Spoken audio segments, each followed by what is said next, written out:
We are about to get real about what it takes to stay ready, steady, and safe in a world that feels like anything but. This episode is short on fluff, big on truth. And it's for every woman, trauma survivor, or quietly overwhelmed human being asking, how do I even begin to prepare for the unknown? So today I'm going to walk through 5 questions that every woman and trauma survivor should be asking themselves right now. Not to panic, but to plan. So let's fucking get started. Hey y'all, it's Hailey, and this is another Shorts for Survival episode straight from my deck porch.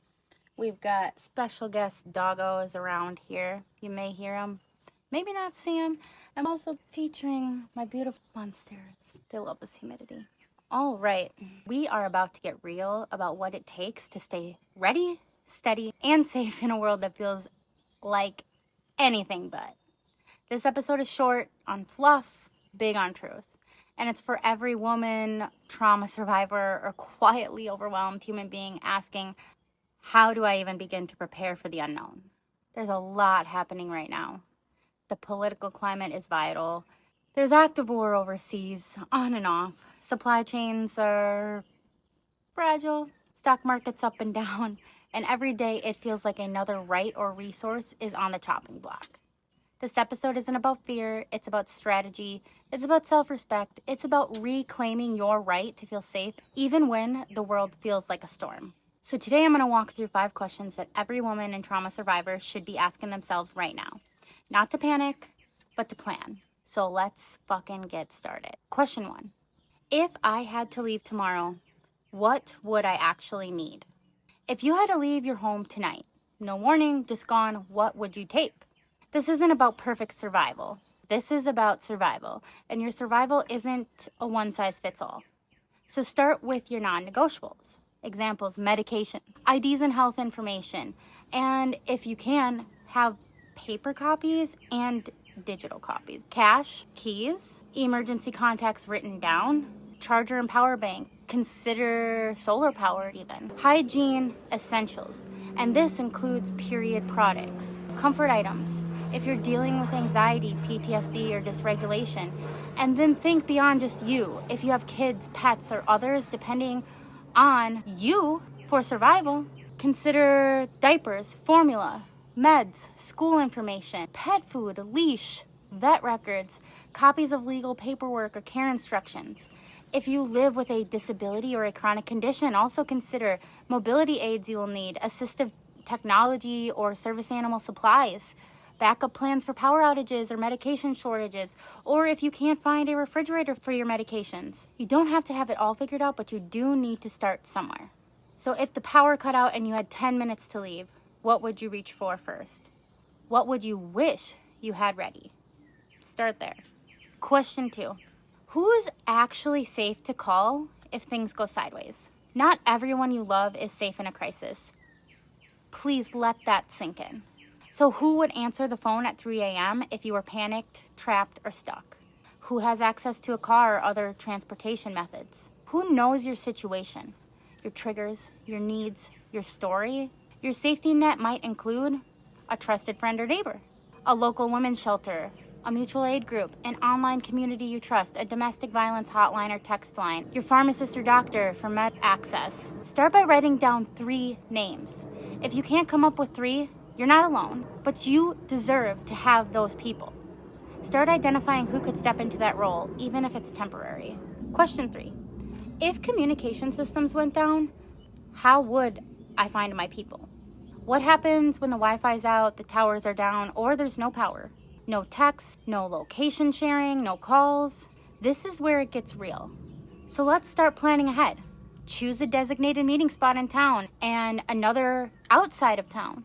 Create a check-in code or signal.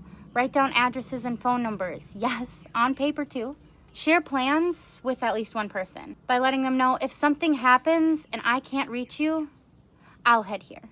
If you're a survivor of trauma, this step may feel overwhelming.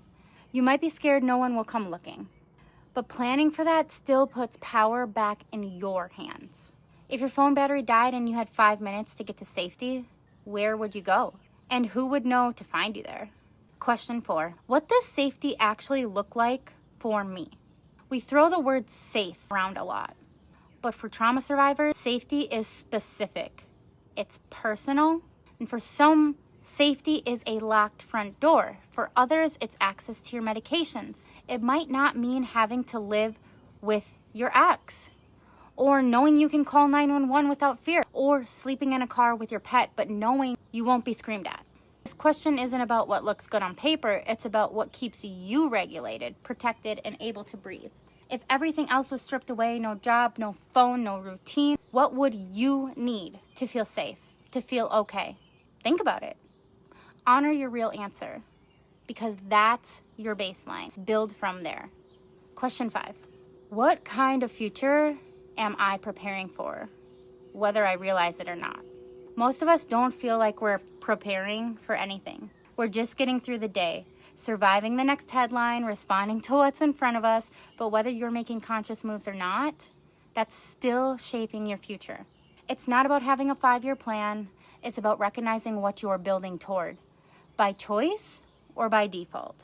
So when the world feels unstable, it's easy to freeze or check out. But even small steps, writing down your emergency contacts, having a plan with your best friend, keeping a go bag by the door, those are all ways of saying, I matter. My safety matters. My future matters. What future do you want to be ready for? And what's one move this week with what you have you can do to feel more prepared for it? I know this wasn't light listening, but if you are still here, it's because a part of you already knows you are worthy of protecting. And preparedness doesn't have to look like a bunker or a bug out van. It can literally be a piece of paper. It can literally start with a conversation, a bag by the door, a decision that you're not going to be the last one to know, to move, or to act. Start with one of these questions, write your answer, talk it out with someone you trust, build from there. And if this episode helped you feel even a little more grounded or clear-minded, subscribe, share it, and tag someone who might need it. Because survival isn't just about staying alive. It's about staying ready and staying true to yourself no matter what's coming. We rise stronger together, no matter the storm. And you have got this, my friends. Until next time, take care of yourself and others.